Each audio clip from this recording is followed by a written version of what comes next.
Why 93% of people on a weight loss journey will not lose the stubborn belly fat. And here are the 4 things you need to do to not be one of that 93%. Funny enough, I was one of those 93% of people that wasn't losing any belly fat, and here's exactly what I did.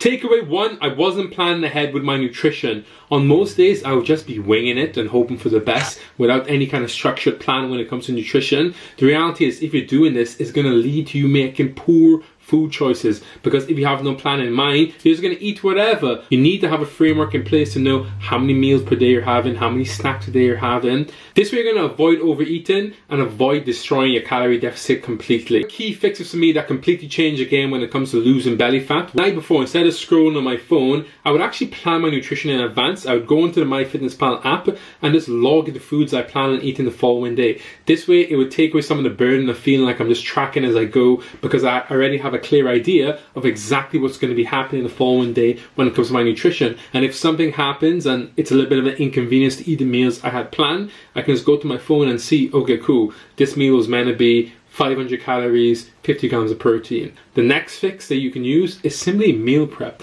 I know a lot of people don't like it because they feel like it takes a lot of time, but here's the catch. If you're actually planning in advance and you plan a day where you're going to meal prep, it's not going to require that much time. And meal prepping this allows you to always be on point with nutrition.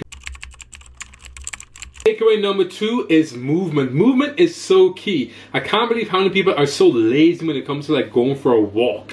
Guys, if you're hitting anything below 5,000 steps, as I've said in multiple videos, for me personally, you're very inactive, and to be honest, you're a little bit lazy because you can easily do around 2,000 steps in the house. For me, I recommend trying to get at least 6,000 to 8,000 steps because it really doesn't require much effort. What you can do is use your phone and go into the Apple Health app or Samsung Health, whatever it is you're using in terms of device, even your Apple Watch, smartwatch, whatever it is, and give yourself a daily step target that you're going to try and keep yourself accountable to. There's so many notifications and so on these phones give you, so put your notifications on, and then it'll keep you alert to make sure you're moving more.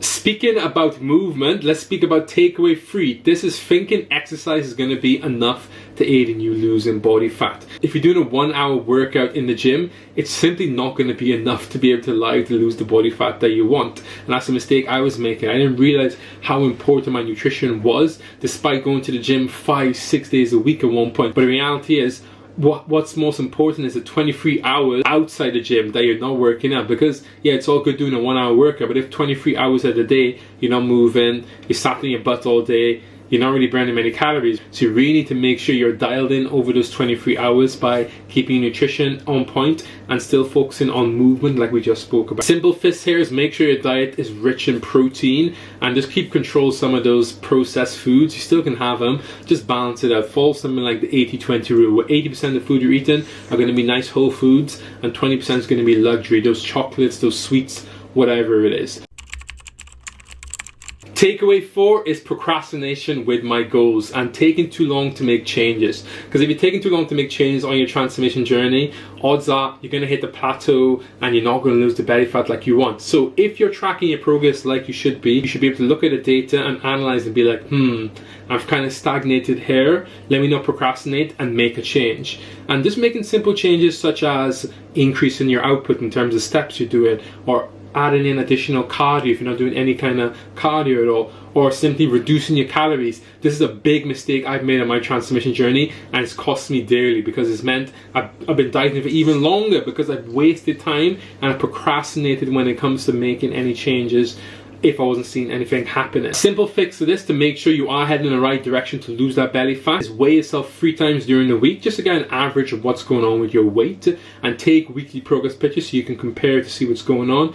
This way, if you can see the trend over time isn't heading down with the weight on the scales, or visually those pictures just aren't changing, make a change. Do not delay it. But right now, if you're struggling to lose belly fat and you just can't see any kind of changes, click the link in my bio to get my nutrition blueprint that will walk you through all the steps that you need to be making to lose that belly fat and not be one of the 93%. Hopefully this video has been really useful. Make sure you hit that thumbs up button if you haven't already, and check out one of these videos here.